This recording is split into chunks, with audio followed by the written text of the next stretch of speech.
Здравейте, аз съм Лорета и сега ще ви представя една презентация, свързана с трудовите ресурси на предприятието. Тя ще съдържа 4 основни точки. Първата, от която е работна сила, втората – разделение и коопериране на труда, третата – производителност на труда и четвъртата – работна заплата.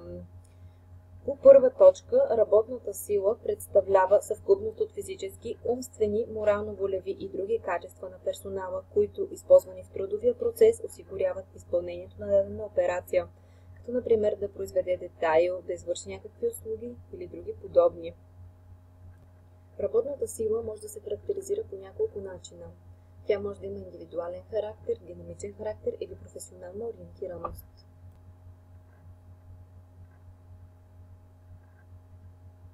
Разделението и кооперирането на труда по своята същност представлява обособяване на специфични трудови области, изискващи конкретни знания, опит, умения и други подобни качества. Формите на разделение на труда биват няколко вида – общо, частно, единично, функционално, професионално и квалификационно. Общото разделение на труда намира израз в две направления – обособяване на материално и нематериално производство. Материалното производство включва индустрията, строителството, селското и горското стопанство, транспорта, търговията и общественото хранене, информацията, комуникациите и съобщенията, както и други.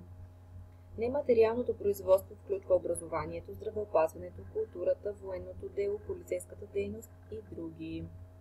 Частното разделение на труда се проявява в отраслите енергетика, каменовъглена и нефтодобивна индустрия, черна и цветна металургия, химическа, нефтопреработвателна, каучукова промишленост, дърводобивна и дървообработваща промишленост, текстилна и шивашка промишленост, хранително-вкусова промишленост и други. Единичното разделение на труда включва предприятията и поделенията. В функционалното разделение на труда се обособяват отделни функции за изпълнение в предприятието, като например материално-техническо снабдяване, техническа подготовка на производство, технически и качествен контрол, маркетинг, правно-юридическо обслужване, административно обслужване, инструментална подготовка и други. Професионалното разделение на труда зависи от различните специалности, а квалификационното разделение на труда отразява степента на сложност, отговорността, равнището на знанията и други. Следва да изясним разликата между коопериране и съвместяване на труда. Кооперирането на труда представлява обединяване на разделения труд в една организационна единица, като предприятие, цех, участък, бригада и други, докато съвместяването на труда представлява възлагане на разнородни трудови дейности за изпълнение от едно лице. От своя страна, структурата на персонала изразява относителния дял на отделна група или подгрупа спрямо общото цяло. В структурата на персонала можем да различим професионална структура, възрастова структура, структура по образование и други. Обяснено с по-прости думи, производителността на труда е количеството продукция, произведено за определено време, или по друг начин казано, времето необходимо за производство на единица продукция. Значението на производителността на труда за нейното повишаване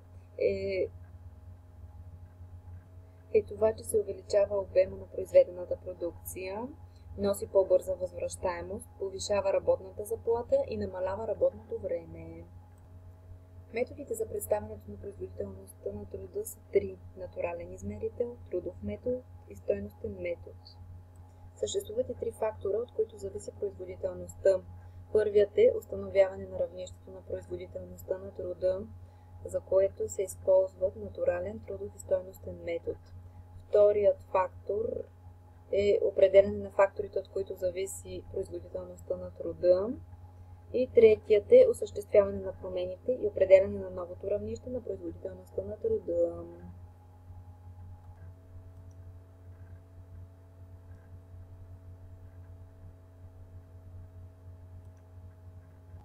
Работната заплата представлява цената на стоката работна сила. Работната заплата има три функции – социално-икономическа, стимулираща и разпределителна. Според социално-икономическата функция, работната заплата е основен източник на доходи, осигуряващи възпроизводството на работната сила. От стимулираща гледна точка, тя подканва хората да полагат по-голямо количество труд или трудът им да е с по-голямо качество. Разпределителната функция има за цел работната заплата да съответства възможно най-много на количеството и качеството на труда.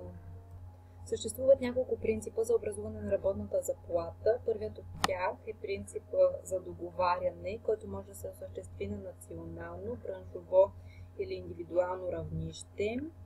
Друг принцип е този за равнопоставеност на страните при договаряне, при който двете страни имат еднакви права и задължения.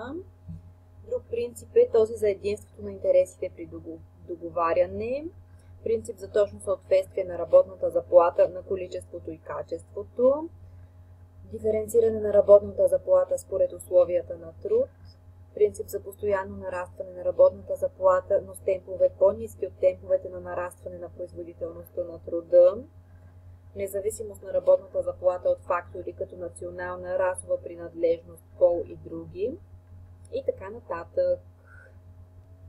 Формите за заплащане на труда биват три вида: сделна или още така наречената набройка, която представлява заплащане в зависимост от количеството произведена качествена продукция. Друга форма е повременна. Това е заплащане за време. И третата форма е акордна. Това е количеството работа, която трябва да се извърши за определено време. Системите за заплащане на труда се образуват, като към формите се добавят допълнителни фактори от типа на сделно прогресивно заплащане, икономия, срочност на някои поръчки, изисквания за качество и други.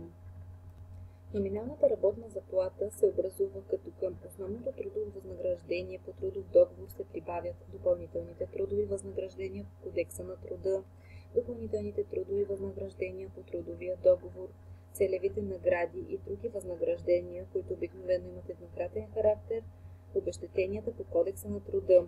Всички те заедно образуват брутната работна заплата, от която, след като се извадят задължителните и доброволните удръжки, се получава номиналната заплата, която от своя страна се равнява на реалната работна заплата.